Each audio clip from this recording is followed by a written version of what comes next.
অবহেলা মানুষকে কখনো ধ্বংস করতে পারে না। এর কাজই হচ্ছে মানুষের মনের মধ্যে কষ্ট দেয়া।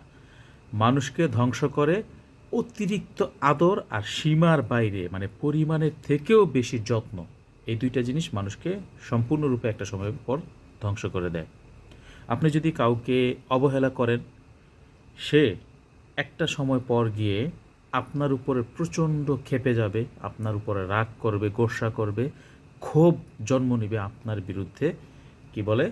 আপনার সাথে তার সম্পর্কটা একটা সময় পরে গিয়ে নষ্ট হয়ে যাবে। এই হচ্ছে অবহেলার ফলাফল।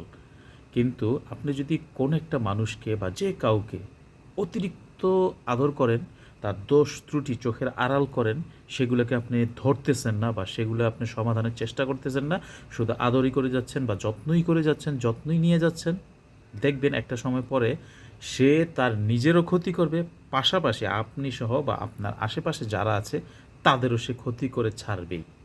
কারণ এটা তাকে একটা প্রশ্রয়ের জায়গায় নিয়ে যায়। অতিরিক্ত আদর আর অতিরিক্ত যত্ন এই ২ টা জিনিস মানুষকে প্রশ্রয়ের জায়গায় নিয়ে যায় যে কোনো কিছু করে ফেলার জন্য। খুবই খারাপ।